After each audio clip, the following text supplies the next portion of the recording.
Welcome to Pod Me If You Can TV, where we find obscure films with your favourite stars and we discuss them. What have you got, Lloyd? Today's episode is The Fighting Temptations, starring Cuba Gooding Jr. and the incredibly beautiful Beyonce Knowles. Fired from his job in New York City, Darren Hill, played by Cuba Gooding Jr., returns to his hometown in Georgia to claim the inheritance his aunt left him. But before he can collect, he must fulfill his aunt's final wish to create a local choir and lead them on to win the annual Gospel Explosion competition. Darren assembles all the talent the local town has to offer, from barbers to handyman and even prisoners.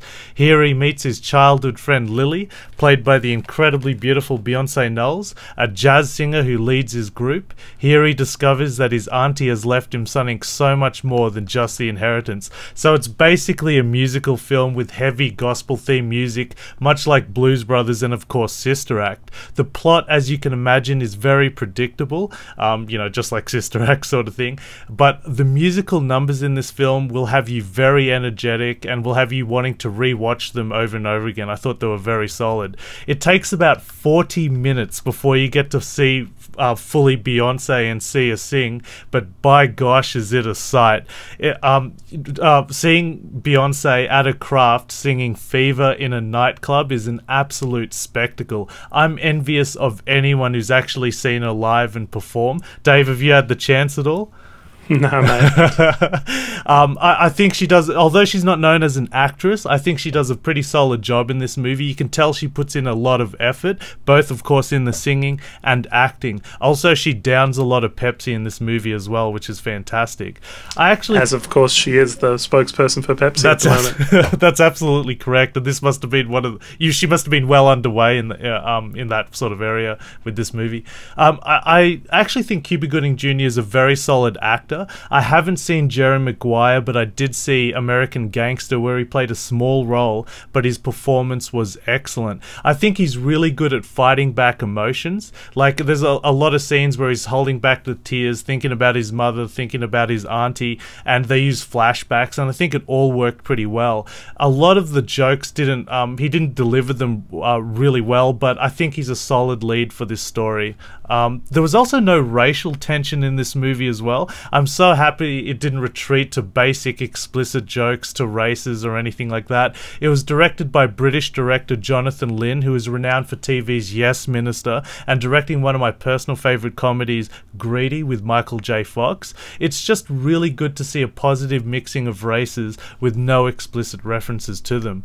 This movie, though, really needed a good editor. Like, this could have shaved off a lot of time. There were some really interesting flashback sequences that were John Woo-esque, but really so many badly paced scenes which made a lot of the comedic punchlines fall flat. I think it's really well shot. They had a good cast and a pretty decent story to tell, but they really needed an editor to tighten this up and bring down its duration, because at just over 2 hours it just seems to drag. There was like one scene, for instance, he's looking for people to audition for the choir, so he goes to the radio station, hands over a piece of paper, the radio jockey then puts the word out that he's looking for people to audition, then it cuts to the comedic auditions. Why not just cut straight to the comedic auditions? There was no need to show him going to that radio station. Also, the beginning scenes in New York, they could have cut out entire segments there. A lot of that I felt was really unnecessary. The best scene in the movie is when they recruit prisoners for the choir. Cuba Gooding Jr. is so desperate for members, he pulls a favour for a prison warden and gets a whole bunch of the prison's best singers, like 3 of them, and it's really hilarious. And the best line is spoken by one of these prisoners, a really tall guy with a high-pitched voice. Cuba Gooding Jr. asks, "Oh, what band did you used to sing with? What group?" And he goes, "It doesn't matter. They're all dead now." Okay. Let me ask you, because this film did get a theatrical release. Oh, right. Do you think it was on the strength of Beyonce? Yeah, absolutely. I actually was reading a lot of reviews on IMDb, and a lot of people were going, where did this movie go? I've been wanting to watch it for some time and I couldn't find it. I had to wait till it came on cable television. So I think it bombed miserably, and they just released it slowly. Like, they were just really disappointed with its performance. I thought it was okay. It was just really long. And the Fighting Temptations refers to the choir group? Well, basically, it's a small balance between either going gospel music or going R&B music, which is against the church.